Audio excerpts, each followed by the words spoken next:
Right, আমাদের সঙ্গে আছেন আপনাদের প্রিয় আফনান ভাই এবং আফনান ভাইয়ের ঘটনা শুনবো আমরা আজকে। এবং আশা করছি যে আফনান ভাইয়ের ঘটনা যেরকম আপনাদের পছন্দ সেরকম আজকেও অনেক বেশি ভালো লাগবে।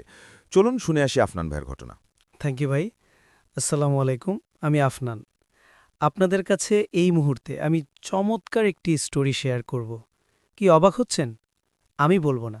লিসেনার্স, এবার আমি বলবো না, আমার মুখ দিয়ে বলবো না। এবার যার সঙ্গে ঘটেছে উনি নিজেই ঘটনাটি শেয়ার করবেন। বাট আমি উনার সাথে আছি। এই মুহূর্তে আমি যেখানে বসে আছি এই রেকর্ডিংটা করার সময়, এখন কিন্তু রাতের বেলা। এবং সেই লোকোশেডের কাছে আমি বসে আছি, একদম রেলের পাশে। এবং যে দাদার সঙ্গে ঘটনাটি ঘটেছে তাকে নিয়ে আমি আর তিনি বসে আছি। দাদা, একটি ঘটনা আপনি আমাদের সঙ্গে শেয়ার করার কথা বলেছিলেন, যেটি অনেক দিন আপনার ছোটবেলা থেকেই যেটা সূত্রপাত।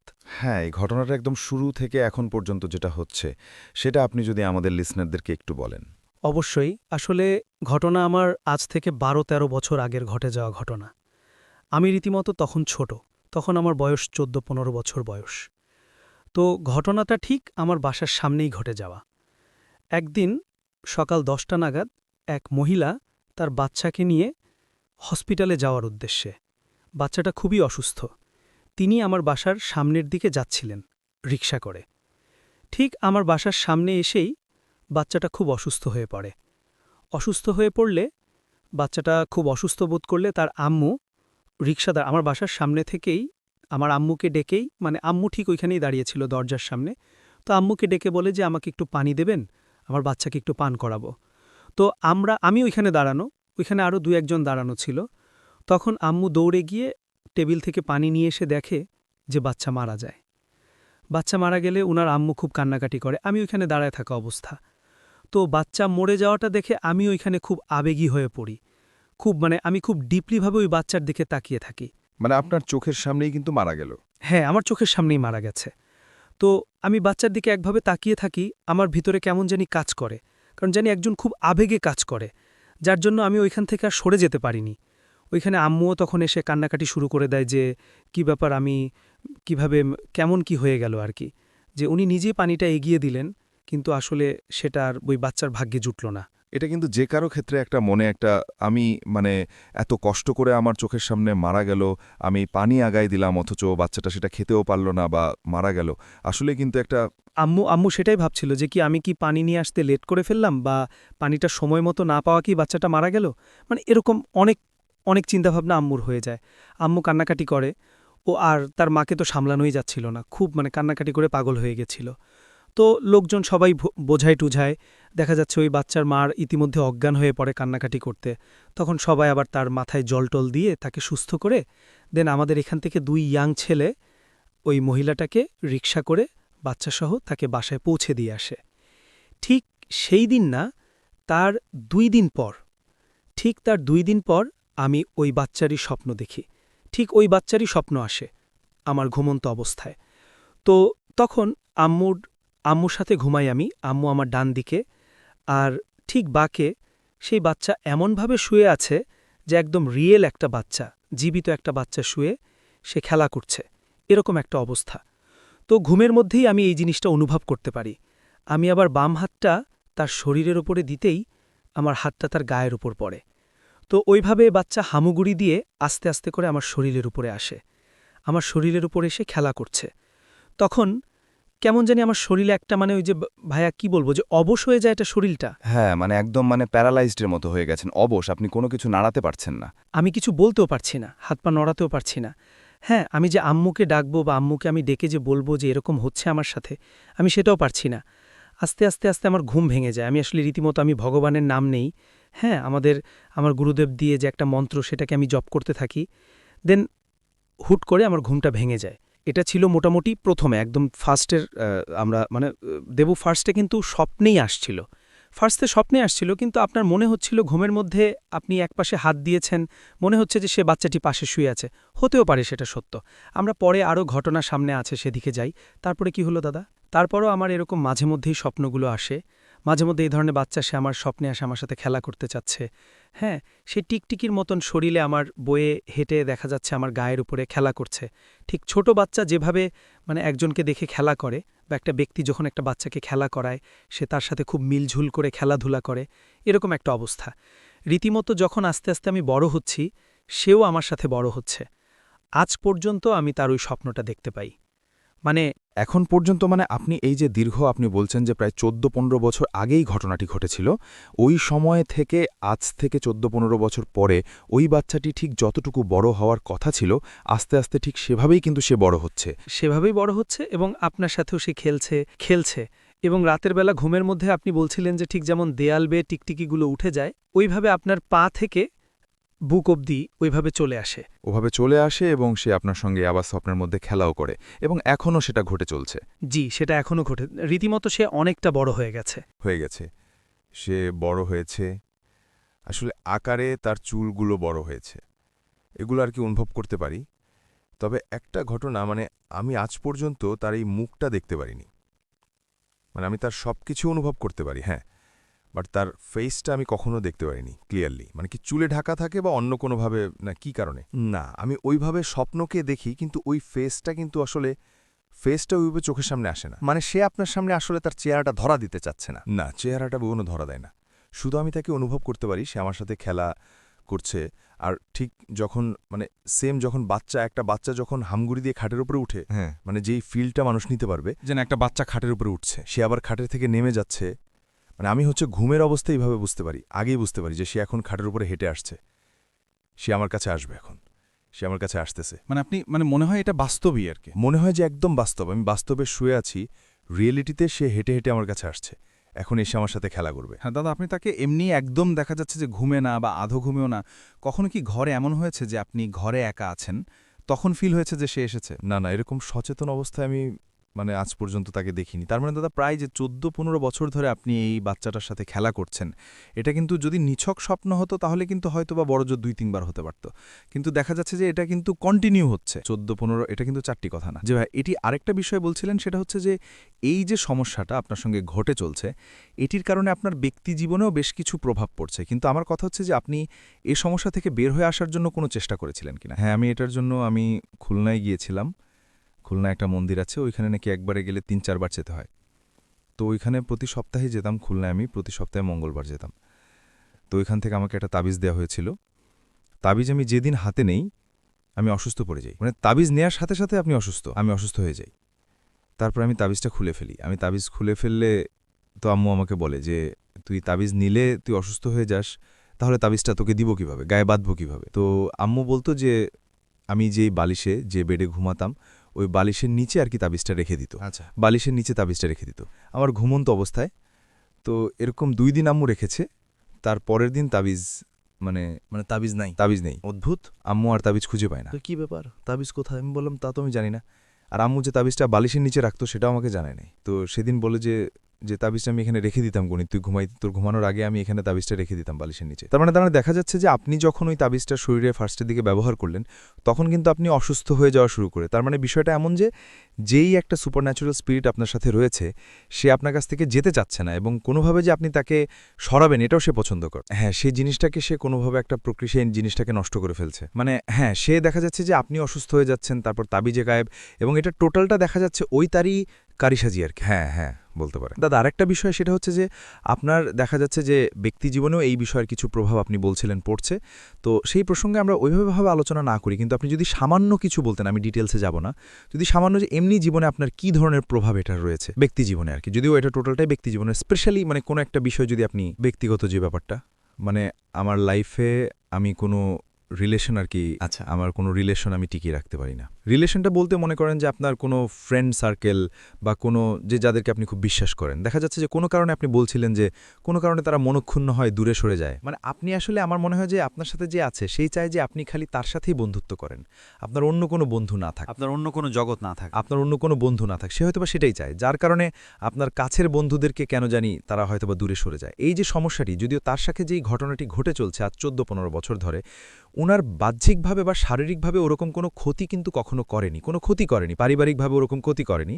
জাস্ট একটা জিনিস, সেটা হচ্ছে উনি যখন কোনো ওনার কাছের যদি কোনো বন্ধুবান্ধব যদি থাকে, এই বিষয়টি ওই সুপারন্যাচুরাল স্পিরিটটা পছন্দ করে না, চায় না যে সে আসলে কোনো মানুষের সাথে সে খুব বেশি বিশ্বাস করুক বা বন্ধুত্ব হোক, কারণ সে চায় যে তার সাথেই শুধু বন্ধুত্ব থাক, তার সাথে শুধু খেলা করুক, এমন বিষয়টা সে চায়। তাছাড়া দাদার সাথে এখনও এটা ঘটে চলছে। শুধু তাই না, ফার্স্টের দিন দাদা বলছিলেন যে ফার্স্ট আপনার সাথে যেদিন কথা হয়েছিল ওদিন রাত্রেও আপনি স্বপ্ন দেখেছেন। হ্যাঁ, ওদিন রাত্রে আমি স্বপ্ন দেখেছি। যে এখন একটা সাইন দেখানোর চেষ্টা করছিল যে হ্যাঁ আমাকে একটা ইঙ্গিত দিয়েছে যে হয়তোবা এরকম কিছু হলে আমি ব্যাপারটা বুঝতে পারলাম কিছুটা, যে সে আমার কোনো ফ্যামিলির কারো ক্ষতি করতে চাচ্ছে। আচ্ছা, আমি এই সমস্ত কারণেই দাদা, আমি বেশ কিছু বিষয় আপনি আমাকে যখন বলছিলেন তখন আপনার নাম বা এই বিষয়গুলো আমি আর বললাম না, কিছু বিষয় এড়িয়ে গেলাম আর কি।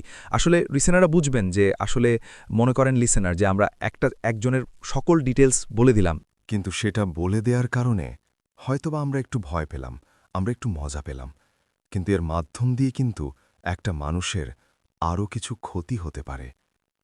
যখন আমি নিশ্চিত হব যে এটা একটা ডিসক্লোজ বা প্রকাশের মাধ্যমে যদি ক্ষতি হতে পারে, তাহলে আমাদের কিন্তু সচেতনভাবে সেই জিনিসটা এড়িয়ে যেতে হবে। এজন্য কিছু কিছু জায়গায় লিসনার বিষয়গুলো এড়িয়ে গেলাম। আশা করি আপনারা বিষয়টা ক্ষমাসুন্দর দৃষ্টিতে দেখবেন। দাদা, আপনাকে অনেক ধন্যবাদ, আপনি অনেক কষ্ট করে আমাদেরকে সময় দেন। আমরা চলে যাব আমাদের পরবর্তী অতিথির কাছে।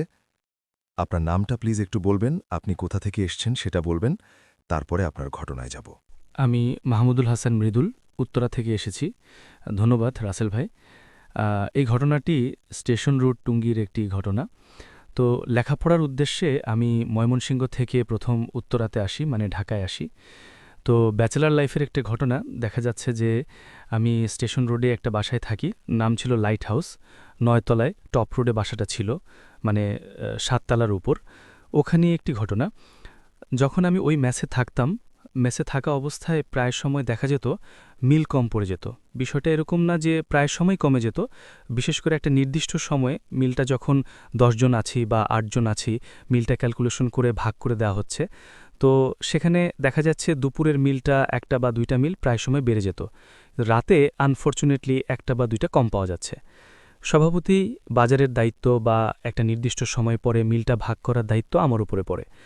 1 সপ্তাহ অতিবাহিত হওয়ার পর এই দায়িত্বটা আমাকে দেওয়া হয়। আমি প্রথম দিন যখন ভাগ করলাম দেখলাম যে সেম ঘটনা ঘটল। দ্বিতীয় দিন আমাকে আবার দায়িত্ব দেওয়া হলো। তখন আমি ট্রেডফুলি আমার এক বড় ভাইকে সঙ্গে নিলাম যে ভাইয়া দেখেন, আজকে 1 সপ্তাহ ধরে একই ঘটনা ঘটছে, তো নিশ্চয়ই এখানে কোনো ঘটনা থাকতে পারে। তো দুজনে মিলে গুনে গুনে 10টা বা 12টা মিল ভাগ করে দেওয়া হয়েছে। পাশাপাশি আমার যে রুমমেট ছিল, তো রুমমেটটা একটা কল সেন্টারে চাকরি করত। কল সেন্টারে ওই ভাইয়াকে বলে রাখলাম যে ভাইয়া আপনি তো বাসায় থাকেন না, আপনার তো নাইট ডিউটি, তো আপনি এই বিষয়টা একটু খেয়াল রাখবেন যে দুপুরের মিলটা কম পড়ছে না, কিন্তু রাতে এরকম কেন হচ্ছে। পরবর্তীতে ওই ভাইয়াটা বিষয়টা বুঝতে পারল। বুঝার পরে খুব সম্ভবত রাতের 9টা বা 9:30 এরকম বাজে, সে রেডি হচ্ছে যে তার কল সেন্টারের কাজে যাবে। তো দেখল কি একটা বিদঘুটে কালো বিড়াল, মানে এরকম বিশ্রী একটা কালো বিড়াল 7 তলার উপরে আসছে। কিচেন রুমে গেল, যাওয়ার পরে যে বাটিগুলি আমরা ভাগ করে রাখতাম মিলের জন্য, ওখানে ঘোরাফেরা করছে বা গন্ধ শোকার চেষ্টা করছে। গন্ধ শোকার চেষ্টা করার পরে সে খাবারের জন্য চেষ্টা করেনি। মানে যদি এরকম হতো যে সে হয়তো ফেলে নষ্ট করবে বা নষ্ট করার চেষ্টা করেনি, সে গন্ধটা শুকে যে ভেন্টিলেটরটা ছিল, ভেন্টিলেটরের উপর দিয়ে লাফ দিয়ে চলে গেছে। চলে যাওয়ার পরে ওই ভাইটা বিষয়টা খেয়াল করলো যে একটা কালো বিড়াল প্রতিনিয়ত আসছে। তো সে ওয়াশরুমে গেল, ওয়াশরুমে যাওয়ার ফ্রেশ হয়ে যখন সে আবার কিচেন রুমের দিকে গেল, দেখা গেল যে 2টা মিল এখানে কম পড়ে গেছে।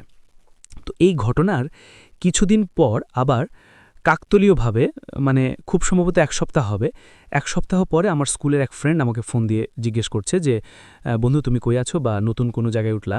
পরে আমি কথা প্রসঙ্গে আমি বললাম যে আমি তো স্টেশন রোডের একটা বাসায় উঠলাম, তো 7 তলায় থাকি। তো আমার যে ফ্ল্যাটটা এটার পাশে হচ্ছে একটা অংশ খোলা ছাদ আর একটা অংশ হচ্ছে 2টো রুম, ওখানে আমি ব্যাচেলার থাকি। তো সে কথা প্রসঙ্গের আমাকে একটু সতর্কতা বলবো না, মানে নর্মালি বলল যে দেখো একটু সাবধানে থেকো আর কি। তো কথা প্রসঙ্গে কথা বললাম। তো কিছুক্ষণ পর আমি কথা শেষ করলে, মোবাইলের কথাটা শেষ করলাম, শেষ করে আবার আমার বাবা মাকে ফোন দিলাম যে আমি আলহামদুলিল্লাহ ভালো আছি। তো 1 সপ্তাহ যেহেতু হয়ে গেছে, খোঁজ খবর নেই। তো তারপর দেখা গেল কথা শেষ করেছি, আচমকা আমি টপ ফ্লোরের দিকে তাকালাম। অর্থাৎ 7 তলার যে টপ ফ্লোরটা, একটা অংশ ওখানে কার্নিশ আছে, তারপর উপরে যে পানির ট্যাঙ্কটা আছে, তো ওখানে টপ ফ্লোরটাতে আচমকা তাকালাম। তাকানোর সাথে সাথে আমার কেমন জানি মনে হলো যে আমার শরীরটা একটু কাঁপুনি দিল। কাঁপুনি দেওয়ার পরে আমি অদ্ভুত কিছু বিষয় দেখতে পারলাম, যে একটা কালো জামা পরা, এটা ঠিক বোরকার মতো না, আবার সিমিলারও না, একটা অন্য ধরনের একটা পোশাক। তো কালো পোশাক পরা ওই মেয়েটা আমার দিকে তাকিয়ে আছে, মানে এমনভাবে তাকিয়ে আছে যে দেখে মনে হচ্ছে যে আমার প্রচণ্ড ক্ষোভ আমার প্রতি, মানে আমাকে পারলে সে হেনস্থা করবে বা কোনো মারধরের একটা আশঙ্কা আছে, যে আমাকে ওভাবে সে আমার দিকে দৃষ্টিটা ওভাবে সে তাকিয়ে আছে। তো এটা দেখে আমি প্রথম অবস্থায় ঘাবড়ালাম না, যে এটা হয়তো আমার মনের ভুল, এরকম কোনো কিছু ঘটনা ঘটতেই পারে, যেহেতু আমি নতুন জায়গায় এসেছি, তো হয়তো এটা আমার মনের ভুল হতে পারে। তো এটা আমি পরীক্ষা করার জন্য চোখটা বন্ধ করলাম। চোখটা বন্ধ করার 30 সেকেন্ড পরে আমি আবার তাকালাম, তো দেখলাম যে ওটা কালো কোনো মেয়ে না। তো সাথে সাথে সে রূপ পরিবর্তন করলো, মানে চেহারাটা এমনভাবে পরিবর্তন করলো যে একটা দেখা যাচ্ছে যে কোনো পাখির মতো, হয়তো সেটা উট পাখির মতো হতে পারে বা বিশাল আকার কোনো পাখি হতে পারে। পাখিটা এটা আমার সচরাচর দেখা কোনো পাখি না, ন্যাশনাল জিওগ্রাফিক বা ডিসকভারিতে যেরকম দেখে এরকম কোনো পাখি না। তো দেখার সাথে সাথে আমার কাছে মনে হলো যে সিমিলার, মানে আমার বাস্তব জীবনের সাথে মিলছে না। তো সাথে সাথে ওরকম একটা পাখির মতো হয়ে সে উড়ে চলে গেল। তো ওটা দেখার সাথে সাথে আমি ও বাবা গইটা বলে এমন একটা চিৎকার করলাম, মানে চিৎকার করার সাথে সাথে আমার মনে হলো যে কেউ হয়তো আমাকে স্ট্রেচারে করে নিয়ে যাচ্ছে, স্ট্রেচারে করে 4-5 জন ধরে আমাকে কোথাও নিয়ে যাচ্ছে, আর নিয়ে যাওয়ার পর আমার মাথায় পানি ঢালছে। তো এরপর আমার কিছু মনে নেই। তারপর যখন সকালে আমি ঘুম থেকে উঠলাম, ঘুম থেকে ওঠার পর আমার যে রুমমেট ছিল, আমার পাশের বাড়ির যিনি ছিলেন, তাকে আমি জিজ্ঞেস করলাম যে, ভাইয়া, কালকে রাতে তো এরকম একটা ঘটনা ঘটেছে, তা আমার প্রচণ্ড গরম ছিল, তা আমি ছাদে গিয়েছিলাম কথা বলার জন্য, মোবাইলে কথা বলার জন্য। তো এরকম একটা ঘটনা ঘটেছে, এরকম আমি দেখেছি। তখন সে একটু বিরক্ত হলো, মানে এমনভাবে বিরক্ত হলো যে, তুমি কি এখানে মজা করতেছো? মানে সিনিয়র বড় ভাই, তুমি কি মজা করতেছো যে এরকম কোনো ঘটনা? তুমি কি জানো গতরাতে এমন বৃষ্টি হয়েছে, ফ্যানটা পর্যন্ত বন্ধ রাখতে হয়েছে, আর তুমি বলতেছো যে তোমার গরম লাগছে, তুমি ছাদে গিয়ে এরকম একটা দৃশ্য দেখছো। তো এই বড় ভাইকে কোনোভাবেই আর বিশ্বাস করাতে পারছি না যে এটা বড় ভাই, আসলে এরকম একটা ঘটনা ঘটছে। তখন আমার মনে হলো, তখন আমি একটু কনফিউজড হয়ে গেলাম যে এটা কি আসলে কি এটা আমার মনের ভুল। তখন আমি সাথে সাথে আমার মোবাইলটা বের করলাম, মোবাইলটা বের করে চেক করতে চাইলাম যে আমি গতরাতে আমার ওই স্কুলের ওই ফ্রেন্ডকে ফোন দিয়েছিলাম বা বাবা মাকে ফোন দিয়েছিলাম। তো ওটা আমি চেক করি, যে তাহলে তো বোঝা যাবে যে আসলে এরকম কোনো ঘটনা ঘটেছে কি না, বা আমি টাইমটা মিলিয়ে দেখার চেষ্টা করলাম। তো আমার ফোনটা নিলাম, ফোনটা নেওয়ার পরে আমি কাকতলেভাবে খেয়াল করলাম যে আমার ডায়ালে কোনো নাম্বার নেই, বা কোনো মিস কল নেই, বা কোনো রিসিভ করা নেই, সম্পূর্ণ ব্ল্যাঙ্ক অবস্থায় আছে। তো এই ঘটনার 5-6 দিন পর একদিন আমি আমার পলিটেকনিক থেকে বাসায় গেলাম। বাসায় যাওয়ার পর ক্লাস শেষ করে বাসায় যাওয়ার পর খুব সম্ভবত এটা মাগরিবের আজান দিবে এরকম একটা সময়। তা আমি বাসায় গেলাম। বাসায় ওই টাইমটাতে কেউ ছিল না, আমি একাই দরজা খুলে ভিতরে গেলাম। ভিতরে যাওয়ার পর ভিতর থেকে একটা ধূপ জ্বালালে যেরকম গন্ধ হয়, ঠিক সেরকম একটা গন্ধ আমার মনে হলো যে কেউ ধূপ জ্বালিয়েছে। তো ভিতরে গিয়ে আর আমি এরকম কোনো কিছু পাইনি যে ধূপ জ্বলছে না, কিন্তু আমার নিঃশ্বাস নিতে কষ্ট হচ্ছে, বা আমার নিঃশ্বাসে আমি এটা স্পষ্ট বুঝতে পারছি যে এটা ধূপ জ্বালানো হয়েছে। তো এর কিছুক্ষণ পর আমি ফ্রেশ হয়ে ওয়াশরুমে গিয়ে ফ্রেশ হয়ে তারপর আবার যখন আসলাম, তখন নিচে যাব যে কোনো একটা কারণে। তো যেহেতু আমি পলিটেকনিকে পড়ছি, তো আমার যে কোনো একটা প্রয়োজনে আমি নিচে গেলাম। নিচে যাওয়ার পর নিচে যাব আমি, ছাদের যে দরজাটা, ওই দরজাটা আমি বন্ধ অবস্থায় পেলাম, বা আমার কাছে মনে হলো যে বাইরে থেকে কেউ আটকিয়ে দিয়েছে। তো আমি বাইরে থেকে প্রচণ্ড ধাক্কা দিচ্ছি, কিন্তু দরজাটা কোনো অবস্থায় খুলছে না। তো যেহেতু আমরা একবারেই টপ ফ্লোরে থাকতাম, বা এখানে নিচে একবারে নিচে, আপনার শেষ করতে হবে ঘটনাটা কি হয়েছিল, তারপরে আমি তারপর আপনি মূল ঘটনায় আসি আমরা। জি, এরকম ঘটনা প্রায় সময় ঘটতে থাকতো, বা আমি যখন প্রায় সময় দেখতাম যে ছাদে কেউ হাঁটছে বা আমাকে ফলো করছে, বা প্রায় সময় দরজাটা বন্ধ অবস্থায় পেতাম, বা বন্ধ অবস্থায় পাওয়ার পর আমরা এরকম অবস্থাতেই বিশ্বাসযোগ্য ঘটনা ছিল না, যে হয়তো প্রথম ভাবতাম হয়তো কেউ দুষ্টুমি করে এটা বন্ধ করছে, কিন্তু আসলে ভেরিফাই করে দেখা গেছে যে এরকম কোনো ঘটনাই ঘটতো না। ওকে, থ্যাংক ইউ সো মাচ, আপনাকে অনেক ধন্যবাদ। চলে যাচ্ছি আবারও আফনান ভাইয়ের কাছে, এবং তার যে দ্বিতীয় ঘটনাটি সেটা শুনে আসব। আশা করছি এই ঘটনাটাও আপনাদের কাছে অনেক ভালো লাগবে। চলুন প্রিয় লিসেনার্স। আসসালামু আলাইকুম, আমি আফনান। আশা করি সবাই ভালো আছেন, সুস্থ আছেন। আমাদের এবারের ঘটনাটি একজন রেমিটেন্স যোদ্ধা ভাইয়ের পাঠানো। ঘটনাটি যিনি পাঠিয়েছেন তার নাম জাহিদুল ইসলাম। ওনার বাড়ি নারায়ণগঞ্জ জেলার সোনারগাঁও উপজেলার নাজিরপুর গ্রামে। উনি বর্তমানে সৌদি আরবে রয়েছেন। ঘটনাটি ঘটেছিল 2003 সালে শীতকালের মাঝামাঝি কোনো একটা সময়। তখন উনি ছোট ছিলেন, বয়স 6 কি 7 বছর হবে এমন একটা সময়। তো একদিন রাতের বেলা ওনার খালু ওনাদের বাড়িতে এসে ওনার বাবাকে বলেন যে, ভাই, বিলে মাছ ধরতে যাবেন নাকি? শুনলাম জেলেরা মাছ ধরে চলে গেছে, এখন বিলের বিভিন্ন অংশগুলো পরিত্যক্ত হয়ে পড়ে আছে। এখানে একটা ব্যাপার কি প্রিয় লিসেনারা, সেটা হচ্ছে যে বিলের বিভিন্ন জায়গায় জেলেরা ইজারা নেয়। এরপর তারা যখন মাছ ধরে চলে যায় তখন গ্রামের বিভিন্ন লোকজন সেখানে মাছ ধরতে যায়। কারণ হচ্ছে যে বিলের ওই জায়গাগুলোতে তারা মাছ চাষ করেন স্বাভাবিকভাবেই, তো সকলের জন্য সেখানে মাছ ধরা উন্মুক্ত না, কিন্তু তারা যখন মাছ ধরে চলে যান এরপর লোকজন সেখানে যায়। এই জন্যই মূলত খালু এই জাহিদুল ইসলাম ভাইয়ের বাবাকে এসে মাছ ধরার প্রস্তাবটা দেন। তখন তার বাবা চিন্তা করেন গেলে তো মন্দ হয় না, অনেকদিন ধরে তো মাছ ধরতে যাওয়া হয় না। তখন খালু বলেন যে ঠিক আছে, যাবেন যেহেতু তাহলে ভোরবেলা আমি আর আপনি জাল নিয়ে রওনা হব, কি বলেন? তখন জাহিদ বলে আচ্ছা ঠিক আছে, সময় মতো আমার বাড়িতে চলে আসেন, যাব। এদিকে বাবা এবং খালুর কথা শুনে এই জাহিদুল ইসলাম ভাই উনি বলে ওঠেন যে আমিও যাব মাছ ধরতে। তখন ওনার খালু এবং বাবা বলছে আরে বেটা, তুই ওখানে গিয়ে কি করবি? তখন এই জাহিদ ভাই বলছেন যে কেন, আপনারা মাছ ধরবেন আর আমি পাতিল ধরে রাখব।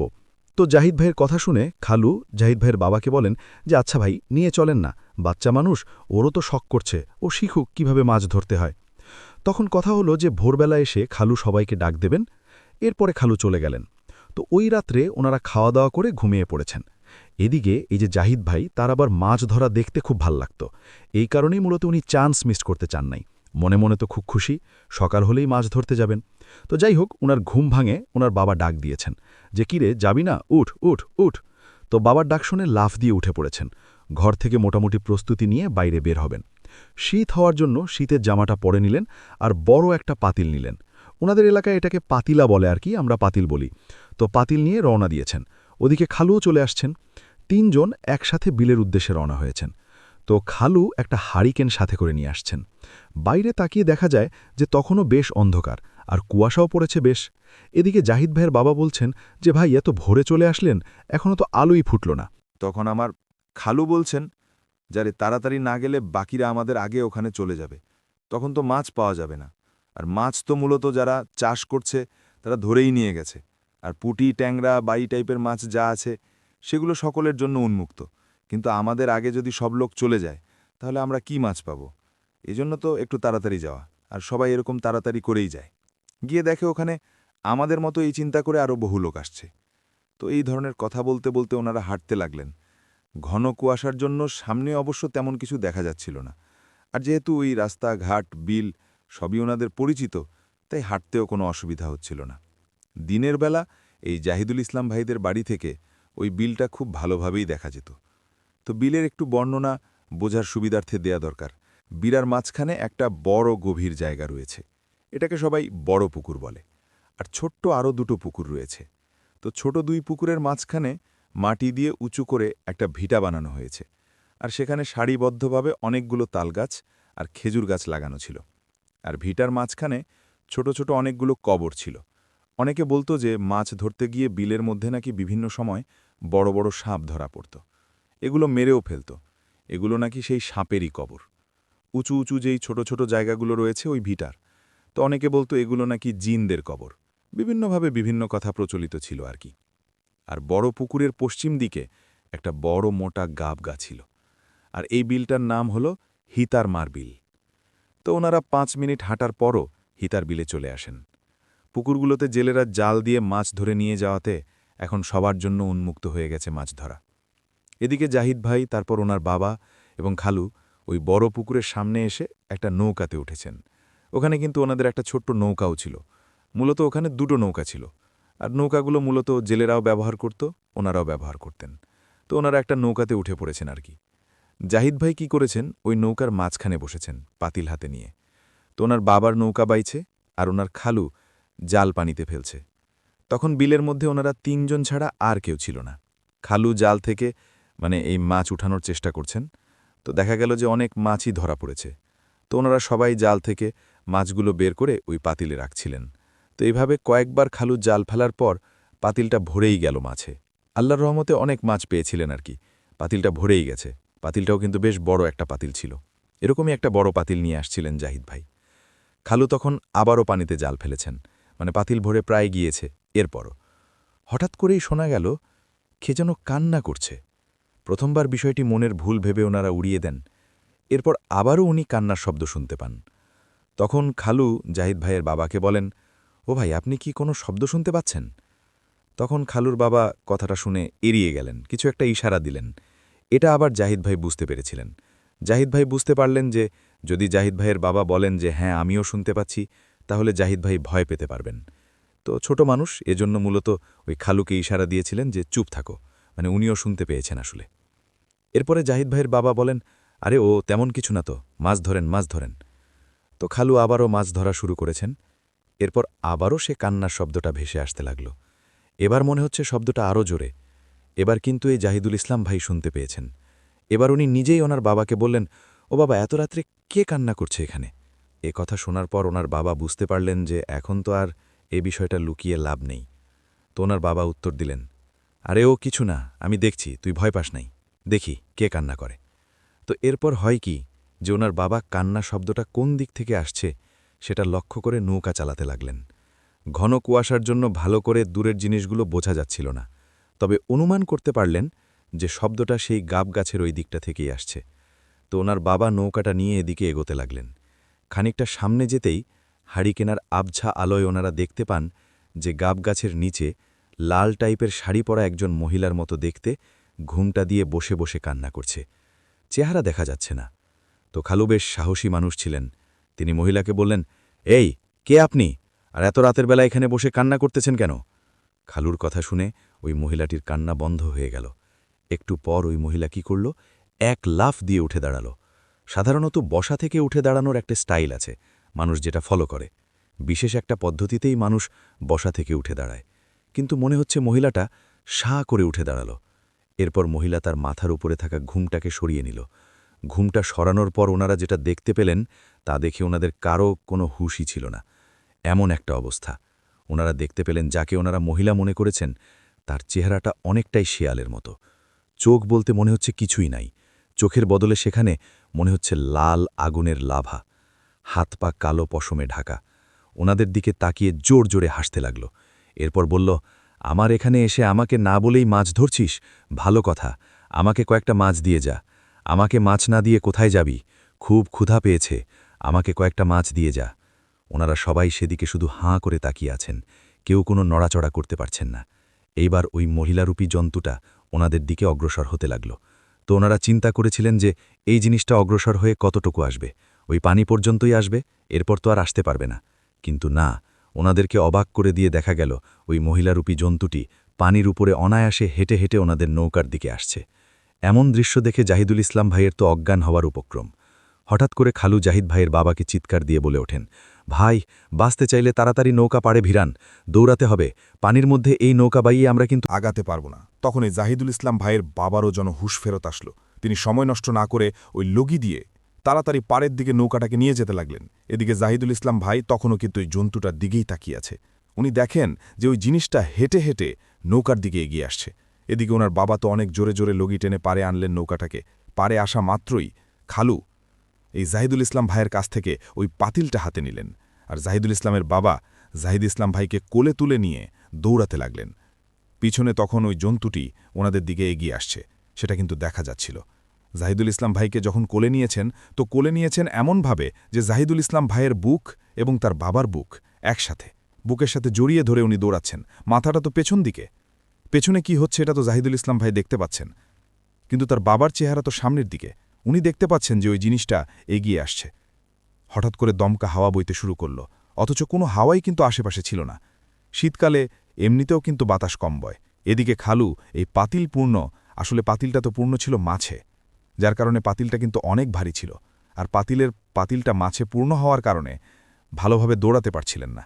একটা পর্যায়ে যখন দেখলেন ওই পিশাচটা পিছু পিছু আসছেই, বাধ্য হয়ে উনি ওই পাতিলটা ফেলে দিলেন, ফেলে দিয়ে দৌড়াতে লাগলেন। মূলত ওনারা কিন্তু ওনাদের বাড়ির দিকে দৌড়াচ্ছিলেন না, কাছে পিঠে যেই জায়গায় ডাঙা ছিল সেখানে নৌকাটা ভিড়িয়েছিলেন। ওনাদের বাড়ি ছিল অন্য সাইডে। তো ওনারা যেদিক দিয়ে দৌড়াচ্ছেন, একটা গ্রামে ওনারা ঢুকে পড়েন। একটা বাড়ির সামনে এসে ৩ জন চিৎকার চাচামিচি শুরু করেন। এদিকে তো জাহিদুল ইসলাম ভাই অজ্ঞান হয়ে গেছেন ভয়ে। চিৎকার শুনে বাড়ির অন্য সবাই বের হয়ে আসে। এর মধ্যে হয় কি যে এই জাহিদুল ইসলাম ভাইয়ের বাবা এবং খালু তারাও অজ্ঞান হয়ে গিয়েছিলেন। যদিও বা এই ৩ জনকেই ওই বাড়ির লোকজন চিনতেন খুব ভালো করেই, মানে জাহিদ ইসলাম ভাইয়ের খালু, বাবা, তাদেরকেও চিনতেন। তো বাড়িতে খবর পাঠানো হয় এই অবস্থা, আপনারা আসেন, আপনাদের বাড়ির ৩ জন সদস্য এরকম অজ্ঞান হয়ে গেছে।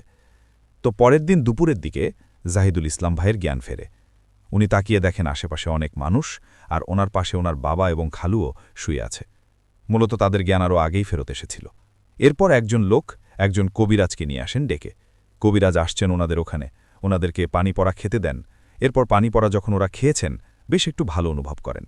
এরপর মূলত খালু সবাইকে এই বিষয়টা খুলে বলেন। সব শুনে কবিরাজ বলেন যে আপনারা তো অনেক বড় একটা বিপদ থেকে আল্লাহর রহমতে বেঁচে গিয়েছেন। এত রাত্রেবেলা আপনার ওই গাব গাছের ওদিকে কেন গেছেন? জানেন না ওই জায়গাটা খুব ভয়ঙ্কর। আর খুব ভালো একটা বুদ্ধিমানের কাজ করেছেন যে ওই মাছের পাতিলটা আপনারা ওখানে ফেলে দিয়ে চলে আসছেন। তা না হলে ওই জিনিসটা পিছু পিছু আপনাদের বাড়িতে ঢুকে পড়ত, তখন কিন্তু অনেক বড় বিপদ হতো। পরিবারের সবাই এই ভয়ঙ্কর পিশাচিনীর আক্রমণের শিকার হতেন। তো যাই হোক, এরপর ওনারা তিনজনই বাড়িতে ফেরত আসছেন। খালু বিকেলবেলা ওই যেখানে পাতিলটা ফেলে দিয়েছিলেন সেখানে গিয়েছিলেন। সেখানে গিয়ে দেখতে পান ওই পাতিলটা একদম চ্যাপ্টা হয়ে পড়ে আছে। ওর ভিতর তো মাছ থাকার প্রশ্নই নাই। মনে হচ্ছে যে ওর ভিতরে সব মাছগুলো খেয়ে নিয়ে ওই পাতিলটা দুমড়ে মুচড়ে চ্যাপ্টা করে ওখানে রেখে গিয়েছে। তো এই ঘটনার পর জাহিদুল ইসলাম ভাই বেশ কয়েকদিন অসুস্থ ছিলেন, জ্বর হয়েছিল। এরপর আল্লাহর রহমতে ঝাড়ফুঁক করার মাধ্যম দিয়ে উনি সুস্থ হয়ে যান। তো এটাই ছিল ঘটনা। আমরা চলে যাব আমাদের পরবর্তী অতিথির কাছে। আপনার নামটা প্লিজ একটু বলবেন, আপনি কোথা থেকে এসেছেন সেটা বলবেন, তারপরে আপনার ঘটনায় যাব। আমার নাম সঞ্জয়, আমি কুষ্টিয়া থেকে বলছি। কিছুদিন আগে আমার সাথে একটি ঘটনা ঘটেছে। হয়তো এমন ঘটনা কারো সাথে ঘটে নাই বা ঘটেছে। আমি একজন ফার্মাসিস্ট, আমার একটি দোকান আছে। রাতে দোকান বন্ধ করে আমার 4 বন্ধুরা মিলে চা খাওয়ার জন্য চা দোকানে যাওয়ার সিদ্ধান্ত নেই। আমার বাইক আর বন্ধুদের বাইক নিয়ে আমরা রওনা দেই। আমাদের যেই জায়গায় চা খাওয়ার কথা সেই চার দোকানটা ছিল কুষ্টিয়া সদর থেকে 15 মিনিট দূরে। জায়গার নাম মশান। আমরা সবসময় ওইখান থেকেই চা খেতাম। ওখানে যাবার সময় আমরা ভয়ের ঘটনা বলছিলাম। হঠাৎ আমার এক বন্ধু বলল যে আজ যেহেতু ভয়ের ঘটনা শুনছি, তাই আজ আমরা দেখতে চাই। আমি বললাম, না ভাই, এসবের কোনো দরকার নেই, আমরা চা খাবো, এবার যে যার মতো ভাইয়া চলে যাব। তো চা খেয়ে আমরা রওনা দেই। আমার এক বন্ধু বলে যে তাড়াতাড়ি যাওয়ার জন্য বাইকে বাইপাস থেকে যেই শর্টকাট রাস্তা আছে ওই রাস্তা দিয়ে গেলে 20 মিনিটের রাস্তায় 10 মিনিটে যাওয়া যাবে। রাস্তাটা একটা মাঠের মধ্যে দিয়ে যেতে হয়, আর এই রাস্তাটা আমাদের পরিচিত ছিল, তাই আমরা এই রাস্তা দিয়ে যাওয়া শুরু করি। মাঠের সাথেই ছিল পানের বরজ, আর জায়গাটা একটু জঙ্গলের মতো। কিছু দূরে যাওয়ার পর হঠাৎ চারপাশটা একদম শুনশান নীরব হয়ে যায়। আর রাস্তার আসার পর কি যেন হলো, আমাদের সাথে কারো মাথায় কোনো সেন্স নাই, কেউ যেন আমাদেরকে কন্ট্রোল করছে। আমরা যে কোনো রাস্তায় বাইক চালাচ্ছি, আর কোথায় বাইক চালাচ্ছি আমাদের ধারণাই তখন ছিল না। আমাদের বাসায় যাওয়ার কথা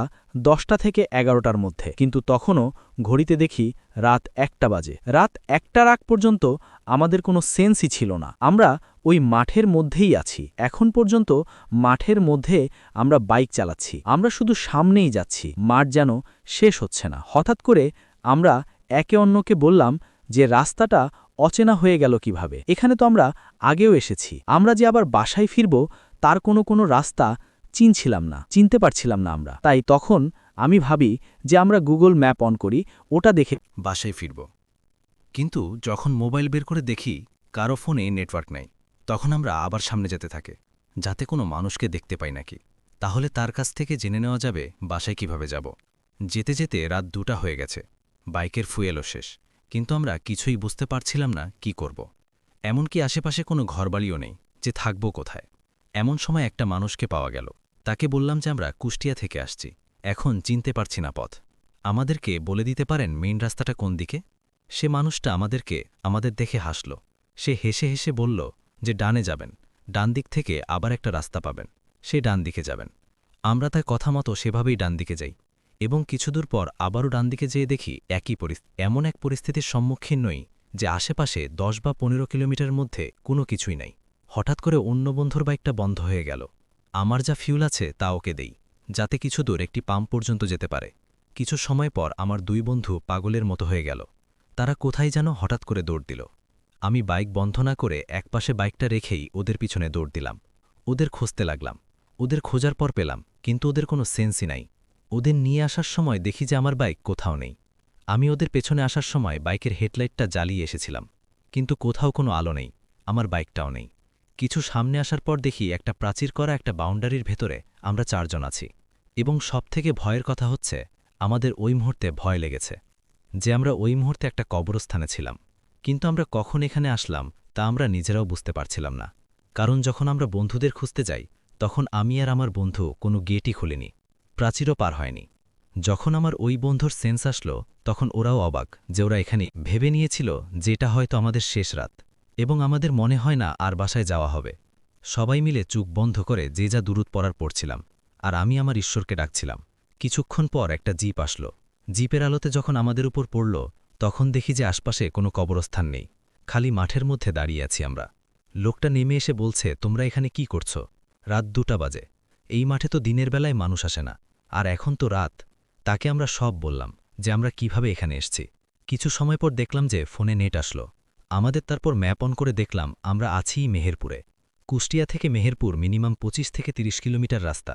আমরা গেছিলাম 3 বা 4 কিলোমিটারের মধ্যে চা খাবো বলে, কিন্তু আমরা এত দূরে কিভাবে আসছি তা আমরা কিছুই বুঝতে পারছিলাম না। আমরা কোনো মতে নিজ নিজ বাসায় আসলাম। বাসায় এসে আমি আমার বাইক গ্যারেজে রাখার সময় তখন একটা কালো রঙের পলিথিন এসে আমার মুখের সাথে চেপে ধরে, কিন্তু তখন কোনো বাতাস ছিল না। এমন হয় আমি খুব ভয় পাচ্ছিলাম। পরে তাড়াতাড়ি গ্যারেজ বন্ধ করে রুমে এসে আমি মা আর বাবার কাছে সবকিছু বলি। তখন তারা নিমপাতা শিলনোড়া বাটি গরম করে কামড় দিতে বলে। এসব করার পর গোসল করে আমি আমার রুমে এসে ঘুমিয়ে যাই। কিছুক্ষণ পর কে যেন আমার পা ধরে টান দিল। উঠে দেখি কেউই নাই রুমে। অনেক ঠান্ডা হয়েছে চারপাশ। পরিবেশটা আমি দোয়া দুরুদ পড়ে নিজেকে বন্ধ করলাম। বন্ধ করার পর দেখি দরজার ওপাশটায় কে যেন উকি দিচ্ছে। দেখতে গিয়ে দেখি কালো একটা পলিথিন বাতাসে উঠছে। বাবা বলে চলে যায়। আমি হঠাৎ দেখি যে আমার রুমের গ্যারেজের ওই পলিথিনটা বেলকনির গ্রিলের সাথে এমনভাবে বেঁধে ঝুলছে যেন মনে হয় কোনো মানুষের মাথা আমাদের ঘরে উকি দিচ্ছে। পরে আব্বা আমার শরীর বন্ধ করে দেয়, আমার দাদিও আমার শরীর বন্ধ করে দেয়, এবং তারা বলছিল যে তোদের কোনো খারাপ জিন কিছু করতে পারে, বেঁচে গেছিস। জানি না কি ক্ষতি হয়ে যেত। আমার শরীরটা কেমন জানি লাগছিল তখন। এখনও আমার সেই ঘটনাটা তাড়া করে বেড়ায়। আমি দোকানও ঠিকমতো করতে পারছিলাম না, রুম থেকেই বেরোতে ইচ্ছা করছিল না। আমার 2টা বন্ধু বেশ ভয় পেয়েছিল এবং তাদের দুজনের ব্যয়েই জ্বর এসছে। মোটামুটি একজন সুস্থ, আরেকজন তখনও ভয় পায়নি, এবং আমি মাঝে মাঝেই ভয় পাচ্ছি। এই কিছুদিন যাবৎ ভয় পাচ্ছি, জানি না কোনো সমাধান আছে কিনা। আমার জন্য যদি কোনো সমাধান পান তাহলে আমাকে জানাবেন, দোয়া করবেন। এবং আমি যেই জায়গার ঘটনা বললাম সেই দিক থেকে আমার প্রতিদিনই যাওয়া আসা হয়, তাই এই জায়গাটা আমাদের পরিচিত। সেই পরিচিত জায়গাটাই আমাদের সাথে সেদিন অপরিচিত একটি নাটক করল। জানি না সবার বিশ্বাসযোগ্য হবে কিনা। Welcome back. আপনাদের সবাইকে স্বাগত জানাই। আমি রাসেল। আশা করছি আপনারা সবাই ভালো আছেন, ভালোর তলে আছেন। আমিও ভালো আছি আর ভালোর তলে আছি। চলে যাব আরও একটি ঘটনায়। যদি ভালো লাগে সাথে থাকবেন। হ্যালো রাসেল ভাই, আসসালামু আলাইকুম। আশা করি আপনি ভালো আছেন, ভালোর দলে আছেন। আমি রিপন, আদিতমারি লালমনিরহাট থেকে। আমি বরাবরের মতো আজকে একটা আপনাকে ঘটনা শেয়ার করব। ঘটনাটা সিলেটের চা বাগানকে কেন্দ্র করে। তো সিলেটের চা বাগানগুলোর নির্জনতার কুয়াশা ঢাকা পাহাড় যেমন সুন্দর দেখতে, তেমনি এর গভীরে লুকিয়ে আছে শত বছরের পুরনো সব অলৌকিক কাহিনী। তো লিসেনার্স, সিলেটের চা বাগানগুলোতে যারা ঘুরতে গিয়েছেন তারা জানেন সন্ধ্যার পর সেখানকার পরিবেশটা কতটা থমথমে হয়ে যায়। স্থানীয়রা বলে চা বাগানের বুক ছেড়ে চলে যাওয়া শুরু রাস্তাটা সন্ধ্যার পর একা হাঁটলে নাকি পিছুটান অনুভব করা যায়। আজ আপনাদের শোনাব মৌলভীবাজারের এক নামকরা চা বাগানে ঘটে যাওয়া এমনই এক ভয়ানক অভিজ্ঞতার কথা, যা আমি শুনেছি একজন শ্রমিকের কাছ থেকে। তিনি আমাকে শেয়ার করেছেন। তার বাসা মৌলভীবাজারে। আমি চেষ্টা করব তার মতো করে ঘটনাটা আপনাদের কাছে শেয়ার করার। ঘটনাটি ছিল একজন শৌখিন আলোকচিত্র বা ফটোগ্রাফার রাসেলের সাথে। রাসেল তার ক্যামেরা নিয়ে চা বাগানের সূর্যাস্ত আর রাতের দৃশ্য তোলার জন্য সিলেটে গিয়েছিল। তিনি উঠেছিলেন চা বাগানের ভিতরে এক পুরনো ব্রিটিশ আমলের বাংলোতে। সেদিন ছিল হালকা বৃষ্টি ভেজা রাত। রাত 10টার দিকে রাসেল তার ক্যামেরার ট্রাইপড নিয়ে বাংলা থেকে একটু দূরে উঁচু টিলার উপরে গেলেন, যেখান থেকে পুরো চা বাগানটাকে স্পষ্ট দেখা যায়। আকাশে মেঘের আড়ালে চাঁদ ঢাকা পড়ে আছে, মাঝে মাঝে শুধু বিদ্যুতের একটুখানি চমকানি দেখা যাচ্ছে। তো রাসেল যখন ক্যামেরা সেট করতেছিলেন তখন হঠাৎ তার নাকে একটা পচা তীব্র গন্ধ এলো। মনে হলো আশেপাশে কোনো জন্তু মরে পড়ে আছে, হয়তো সেখান থেকে খুবই দুর্গন্ধ ছড়াচ্ছে। তো রাসেল যখন তার কাছে থাকা টর্চ লাইটটা জ্বালিয়ে আশেপাশে দেখতে লাগলেন, কিন্তু সে কিছুই খুঁজে পেল না। তো ঠিক তখনই তিনি লক্ষ্য করলেন যে তার থেকে মাত্র ২০-৩০ হাত ধরে একটা বড় চা বাগানের আড়ালে কেউ একজন কুটিসুটি মেরে বসে আছে। তো রাসেল ভাবলেন হয়তো কোনো চা শ্রমিক বা পাহারা দিচ্ছে। তো তিনি ডাক দিলেন, কে ওখানে, কেউ আছেন? কিন্তু কোনো উত্তর আসলো না। কিন্তু পরক্ষণে রাসেল দেখলেন সেই কুজু হয়ে বসে থাকা অবয়বটি ধীরে ধীরে উঠে দাঁড়াচ্ছে। কিন্তু এটা কি? মানুষটা যখন পুরোপুরি সোজা হয়ে দাঁড়ালো, রাসেল দেখল তার উচ্চতা প্রায় ৮ ফুট। নর্মালি তো মানুষের উচ্চতা এত বেশি হয় না, আর খুবই রেয়ার। হাতগুলো হাঁটু ছাড়িয়ে নিচে নেমে গেছে। হাতগুলো এত লম্বা যে হাঁটুর নিচে পর্যন্ত চলে গেছে। বিদ্যুতের তো তার কাছে টর্চ লাইটটা দিয়ে সে দেখল সেই সত্তাটির গায়ের রং একদম চা গাছের পাতার মতো কালচে সবুজ, যেন সে নিজেকে বাগানের সাথে মিশিয়ে ফেলেছে।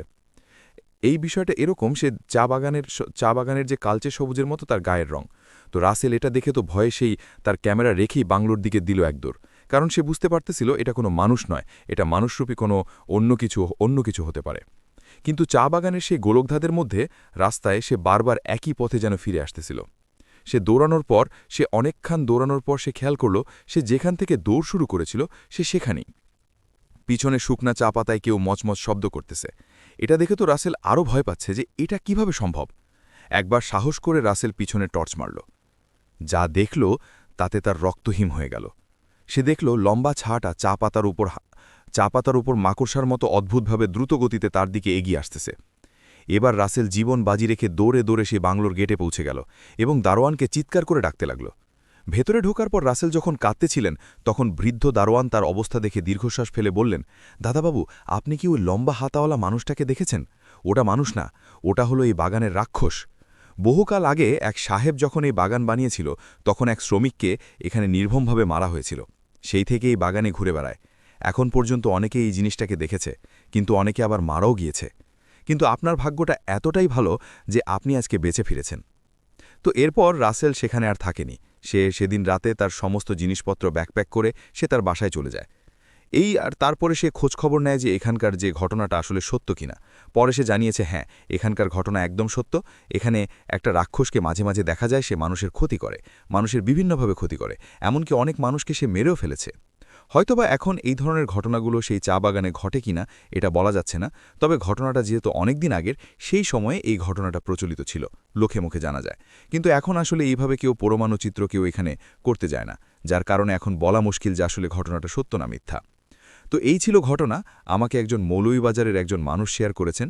তো তিনি তার অরিজিনাল নাম ঠিকানা আমাকে শেয়ার করতে মানা করেছেন। আমি তার ছন্দনাম হিসাবে এখানে রাসেল ব্যবহার করেছি। তো আমি জানি না ঘটনাটা আপনাদের কাছে কেমন মনে হচ্ছে, অবশ্যই কমেন্ট করে জানাবেন। তো রাসেল ভাই, আন্তরিকভাবে দুঃখিত আমি ঘটনাটা গুছিয়ে বলতে পারিনি। আমি চেষ্টা করব পরবর্তী ঘটনাগুলো আপনাকে সুন্দরভাবে গুছিয়ে বলার। সে পর্যন্ত আপনি ভালো থাকবেন, সুস্থ থাকবেন। আর যদি ঘটনাটা আপনার পছন্দ হয়, আপনার শ্রোতাদের কাছে শেয়ার করতে ভুলবেন না। আর শেয়ার করলে অবশ্যই আমাকে জানাবেন। সবাই ভালো থাকবেন। আল্লাহ হাফেজ। আরও একটা ঘটনায় চলে যাব আমরা। এবং ঘটনাটা একটা অডিও ক্লিপ। চলুন শুনে আসি অডিও ক্লিপটি। আশা করছি এই অডিও ক্লিপটিও আপনাদেরকে অনেক অনেক আনন্দ দেবে। চলুন শুনে আসি। সুশ্রদ্ধ সালাম, আমি রহমান বলছি টরন্টো, কানাডা থেকে। কানাডার গ্রেট সিটি টরন্টোতে আমাদের তখন প্রথম পদার্পণ, এবং তখন বাড়ি খুঁজছি কেনার জন্য।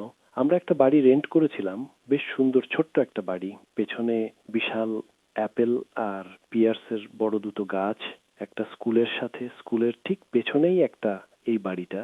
অনেক সুন্দর, অনেক ফুলের গাছ, সবকিছু মিলিয়ে একেবারে গোছানো একটি ছোট্ট বাড়ি। সো আমরা ওখানে যখন উঠলাম, তার মাস কয়েকের মধ্যেই আমার এক সিনিয়র কলিগ, ওনারাও ইমিগ্রেশন নিয়ে ওনারা কানাডায় আসবেন। তা আমরা বললাম তো অসুবিধা নেই, আপনারা এখানেই থাকতে পারেন, অনেক মজা হবে, সবাই মিলে মজা করব, আনটিল আনলেস আপনারা এর মধ্যে হয়তো বাড়ি দেখে শুনে হয়তো কোথাও কিনতে পারবেন। তো উনি পছন্দ করলেন। ওনারা যখন এলেন, আমরা বেশ ভালোই আনন্দের সময় কাটাচ্ছিলাম কানাডাতে। ওনার এক ছেলে, এক মেয়ে, আমাদেরও তাই। নতুন দেশ, নতুন পরিবেশ, রান্না বান্না করা, লন্ড্রি করা, গ্রোসারি করা, এই যেমন সবাই মিলে একসাথে হইচই করে ওয়ালমার্ট, লভেলস, উইনার্স, এগুলো ফেমাস স্টোরসগুলোতে মজা করে কেনাকাটা করা, সবকিছু মিলিয়ে এক নতুন জীবনের স্বাদ পাচ্ছিলাম। একটা ছোট্ট ঘটনা বলতে পারি, অনেক ইন্টারেস্টিং। আমার ছেলের জন্য একটা সাইকেল কিনেছিলাম। সে তো অনেক খুশি, সাইকেল নিয়ে স্কুলের পর সবসময় ওটা নিয়ে ব্যস্ত থাকে। এক সপ্তাহ পরেই একদিন স্কুলের ওখানে বেশ একটু ঢালু টিলার মতো, ওখানে চালাতে গিয়ে একটা ডিচের মধ্যে হিট করে সাইকেলের সামনেটা পুরাটাই ভেঙে যায়। একেবারে মেইন যে রড আছে ওটা পুরোটাই ভেঙে যায়, রড আয়রনটা। So it was big. যাই হোক, ছেলে মোটামুটি ভালোই ছিল, একটু ব্যথা পেয়েছিল। পরে আমার ওয়াইফ ওকে একটু মলম টলম লাগিয়ে দিয়েছে, পরে ঠিক হয়ে গিয়েছিল। এখন আমি ভাবছিলাম এই সাইকেলের এই মেইন রডটা কোথায় পাবো। তো শেষে ভাবলাম যে যেখান থেকে কিনেছি, যে বিগ স্টোর, ওখানে যাই। ওখানে গিয়ে ওদেরকে জিজ্ঞেস করি, ওদের কাছে হয়তো পার্টস থাকতে পারে। আমি আর আমার ওয়াইফ মিলে আমরা গেলাম। ওখানে গিয়ে আমরা লাইনে দাঁড়ালাম, সেই কাস্টমার সার্ভিসের লাইনে। তো ওখানে গিয়ে জাস্ট মনে মনে ভাবছিলাম যে কিভাবে বলবো কি হয়েছে, ভাঙলো কি করে। কিছু বলার আগেই এই মেয়েটা এসে ডেস্ক থেকে দেখলো, দেখে একটা স্টিকার লাগিয়ে আমাদেরকে বলল যে ওই সাইকেল যেখান থেকে রক আছে ওখান থেকে তোমরা যে কোনো একটা পছন্দ করে নিয়ে আসো। তা আমরা ঠিক বুঝলাম না, পেছনে আরো 4-5 জন লোক লাইনে থাকাতে আমি আর আমার ওয়াইফ মিলে গিয়ে আরেকটা পছন্দ করলাম। একটু আগের সাইকেলের চাইতে এটা একটু দাম একটু বেশি, তারপরও বেশ সুন্দর সাইকেলটি। ওটা যখন আমরা নিয়ে আসলাম, আসার পর মেয়েটা আসলো, এসে দেখলো আমাকে শুধু ডিফারেন্স অফ ডলার যেটা আছে আমাকে বলল যে ইউ ক্যান পে ইট একটা ক্যাশ কাউন্টার। আমি বললাম যে বাহ। আমি আর আমার ওয়াইফ মুখ চাওয়াচাই করলাম। আমরা একটা প্রশ্ন করলো না, ভাঙলো কি করে, কি হয়েছে না হয়েছে, কখন কিনেছো, মানে জাস্ট রিসিটের ভেতরেই সবকিছু। সো এটাই হচ্ছে ফান ওখানে শপিং করার জন্য। তো মেইন ঘটনায় আসি। আমাদের অতিথিরা ওনারা বাড়ি পেয়ে গিয়েছেন তখন মনের মতো, মাস 2 আমাদের সাথে ছিলেন। তো ওনারা বাড়িতে তখন শিফট করে আমাদেরকে বলল চলো ওখানে আসার জন্য। সবাই মিলে কদিন না হয় হইচই করলাম একসাথে, যা বলা তাই কাজ। উনি যেখানে বাড়িটা কিনেছেন এটা পিয়ারসন ইন্টারন্যাশনাল এয়ারপোর্ট থেকে হাইওয়েতে যদি আসতে চান তাহলে 15 মিনিটের রাস্তা, এবং বেশ চমৎকার নেইবারহুড। অনেক গাছগাছালির মধ্যে এই ছোট্ট রাস্তাগুলো এঁকে গেছে ওখানে। তো যতটুকু শুনতে পেলাম, এখানে যারা নেইবারহুডে যারা থাকে, যে 8-10টা বাড়ি আছে, এই গত 48 বছরে এখানে কোনো বাড়ি কেনা বেচা হয়নি। অর্থাৎ ওনারাই প্রথম একটা কিনলেন এই 48 বছর পর। ওখানে একটা কাপল ছিল, ওখানে প্রায় 90 বছর ওদের বয়স। সো এই ভদ্রলোক মারা গেছেন। তো এখন ভদ্র মহিলা যেহেতু একা, ওনার পক্ষে সম্ভব না ওখানে বাড়িটা টেক কেয়ার করার। সো উনি প্ল্যান অনুযায়ী এটা উনি বিক্রি করে দিয়ে কোনো একটা অ্যাপার্টমেন্টে উঠে যাবেন। Easy for her. ওনাদের বাড়িটা হচ্ছে ঢোকার মুখে একটা চার্চের পরপরেই হচ্ছে এই বাড়িটা। তো এখন সবাই মিলে ওখানে আমরা বেশ হইচই করছিলাম, সারাদিন ধরে আমরা খুব মজা করছিলাম। ওনারা তো আগ্রহ নিয়ে দেখাচ্ছিল। এবং অনেক প্ল্যান বলছিল কিভাবে এটা রেনোভেট করা যাবে, অনেক কিছু হয়তো বদলে ফেলতে হবে। নিচে বেসমেন্টের নিচে যে ফ্লোরটা, ওটা পুরোটাই আসলে চেঞ্জ করতে হবে, অনেক পুরনো। ওখানে একটা স্টাডি রুমের মতো দেখলাম, দরজাটা তো পুরোটাই ভাঙা, ওটা রিপেয়ার করা হয়নি। একটা বাথরুম আছে, টয়লেট অ্যান্ড বাথ আছে, আর একটা বেডরুম আছে নিচে বেসমেন্টে। বেসমেন্টের আবার একদিকটা কাচের, এক সাইডটা উপরের দিকে কাচের, যাতে বাইরের অন্তত কিছুটা দেখা যায়, এভাবে ডিজাইন করা। তো ভেরি ইন্টারেস্টিং থিং হচ্ছে মেইন ফ্লোরের মধ্যে ওনাদের যে লিভিং অ্যান্ড এবং যেটা ডাইনিং এরিয়া বলা যায়, সেটার মাঝামাঝি একটা অনেক বড় একটা খুব সুন্দর ঘোলাটে একটা কাচ দেখতে পেলাম। ওই কাচ দিয়ে আসলে পুরোটা একটা ওয়ালের মতো ওখানের ভেতরে বেশ ঘোলাটে কিছু পিকচারের মধ্যে কিছু মেয়ের কিছু ছবি, কিছু মিউজিক্যাল ইনস্ট্রুমেন্টের। তো উনি বলল যে এই গাছটা ইজিপ্ট থেকে প্রায় সেই 50 বছর আগে ওনারা $20,000 দিয়ে, US ডলার দিয়ে ওনারা এটা ইম্পোর্ট করেছিলেন। এটা অনেক ইন্টারেস্টিং এটা। তো বেশ ভালো লাগলো। আর আরও ভালো লাগলো যে এখানে দেখলাম যে আরও কিছু পুরনো মিউজিক্যাল ইনস্ট্রুমেন্ট বেসমেন্টও আমি দেখেছি। এটা ওনারা নিয়ে যায়নি, কারণ বাজানোর হয়তো কেউ নেই। তো রাতে ডিনার হলো, ডিনার করে সবাই মিলে এখন বসলাম। আমার ওয়াইফ অনেক সুন্দর গান গায়, তো ওর গানের গলা বেশ মিষ্টি। তো সবাই ধরলো আমার ওয়াইফকে গান শোনানোর জন্য। সো গানও হলো, অনেকগুলো গান সে গাইলো আর কি। গাওয়ার পর এখন আমরা প্ল্যান করলাম কে কোথায় থাকবে না থাকবে। আমি, আমার ওয়াইফ আর আমার ছেলে আমরা নিচে বেসমেন্টে বেডরুমে থাকতে পারবো, আর উপরে এক মাস্টার বেডের ভিতরে আমার সেই সিনিয়র কলিগ, ওনার ওয়াইফ আর ছেলে। আর আরেকটা যেটা রুম আছে ওখানে আমার দুটো মেয়েই থাকতে পারবে, কোনো অসুবিধা নেই। সব কিছু সেট হয়ে গেল, সবাই যার যার রুমে চলে গেল। তো আমরাও গেলাম নিচে। তো সারাদিন তো অনেক হইচই হলো, ঘুমানোর সমস্ত প্রস্তুতি। তো ঘুমাতে গেলাম। ঘুমাতে যাওয়ার কতক্ষণ পরে আমি বাইরের চোখটা বাইরে দিয়ে, সেই জানালার কন্ডিশন দিয়ে বাইরের দিকে এমনি আকাশ দেখা যাচ্ছিল। তো হঠাৎ করে মনে হলো যে কে যেন সরে গেল ওদিক দিয়ে। তো ভাবলাম চোখের ভুল হতে পারে, অথবা ক্যানাডাতে অনেক রাকুন থাকে। এ ধরনের বাড়ির পেছনে রাত হলে সে রাকুনগুলো হচ্ছে একটা বেড়ালের মতো বেশ বড় সাইজের, মুখটা ছোট গ্রে আর ব্ল্যাক কালারের হয়। আর এরা এসে ওই গার্বেজ বিনটিনগুলো যদি খোলা পায়, ওগুলা খুলে ওরা সব সত্যানাশ করে রেখে চলে যায়। ওরা ওই গার্বেজ খেতে আসে আর কি ওখানে। তো ভাবলাম রাকুন হতে পারে। তো চোখটা প্রায় লেগে আসছিল ঘুমের মধ্যে। হঠাৎ করে কুটকাট শব্দ হচ্ছিল, পুরনো ভারী বাড়ি, ভাবলাম যে হয়তো শব্দটা এমনি হচ্ছে, কাঠের হয়তো শব্দ হতে পারে। তো হঠাৎ করে আমার মনে হলো কে যেন বাথরুমে ঢুকে দরজাটা বন্ধ করে দিল। তা আমি ভাবলাম আশ্চর্য, উপরে বাথ অ্যান্ড টয়লেট আছে, নিচে কে আসবে, নিচে তো আমরা ছাড়া আর কেউ নেই। তো যাই হোক, আমি চোখটা আমার প্রায় বন্ধই ছিল। তো হঠাৎ করে চোখটা খুলতেই দেখি হুইল চেয়ারে বসা একটা লোক, সে বাথরুম থেকে বেরিয়ে স্টাডি রুমের দিকে চলে গেল। এটা কি হলো? আমার বডিটা একটু ভারী হয়ে আসছিল। তা আমি আমার ওয়াইফকে ডাকার চেষ্টা করলাম, ওকে ডাকছিলাম, কিন্তু ও ততক্ষণে ঘুমিয়ে। তারপর ওকে ডেকে তুললাম, বললাম যে তুমি কোনো শব্দ শুনতে পেয়েছো? আমি একটা লোককে দেখলাম হুইল চেয়ারে করে বেরোলো। বলে কি বলছো এগুলো, যাও তো, আমার ঘুম পাচ্ছে, তুমি গিয়ে দেখে আসো, তোমার এত ইন্টারেস্ট লাগলে। এ বলে সে আবার ঘুমিয়ে গেল দিব্যি। আমি আর কি করা, আমি আস্তে করে উঠলাম। উঠে আমি বললাম যে দেখি কি হলো ব্যাপারটা, আমি তো নিজেই দেখলাম যে হুইল চেয়ারে করে একজন বেরিয়ে গেল ওদিক থেকে। তো সমস্ত সাহস করে আমি যখন ওদিকে স্টাডি রুমের দিকে গেলাম, ভেতরে ঢুকে দেখি তেমন কেউ নেই। এদিক ওদিক তাকাচ্ছি, না কেউ নেই। হঠাৎ শব্দ করে দেখি সেই যে পেইন্টিংটা, সে ভদ্রলোকের, সে পেইন্টিংটা দেয়াল থেকে পড়ে গেল। বললাম এগুলো কি হচ্ছে? এই মুভির মতো এগুলো হঠাৎ শব্দ করে পেইন্টিংটা পড়বে কি? এমন না যে কোনো কারণ থাকতে পারে ওই মুহূর্তে ওই পেইন্টিংটা পড়তে হবে। আমার মাথায় ঠিক ঢুকছিল না যে এসব কি হচ্ছে। তা আমি বেডরুমে ব্যাক করে চলে আসলাম। বেশ কিছুক্ষণ আমার বডির ভেতরে ওই ফিলিংটা ছিল যে কি করা যায়। আমার ওয়াইফকে কি আবার ডাকব? আবার ভাবলাম যে না, সে হয়তো দেখা গেল হঠাৎ যদি ভয় পায়, সারাটা রাত সে এমনিই পার করে দেবে। তো আমি আর ডাকলাম না। পরদিন সকালে ঘুম থেকে আমরা উঠলাম, হাতমুখ ধুয়ে যখন উপরে গেলাম ডাইনিংয়ের এবং কিচেনে, তখন ভাবি ছুটাছুটি করছে। আমার ওয়াইফ গিয়ে ওনার সাথে হেল্প করলো তখন নাস্তা রেডি করার জন্য। তো আমরা তখনও কেউ কিছু বলছি না।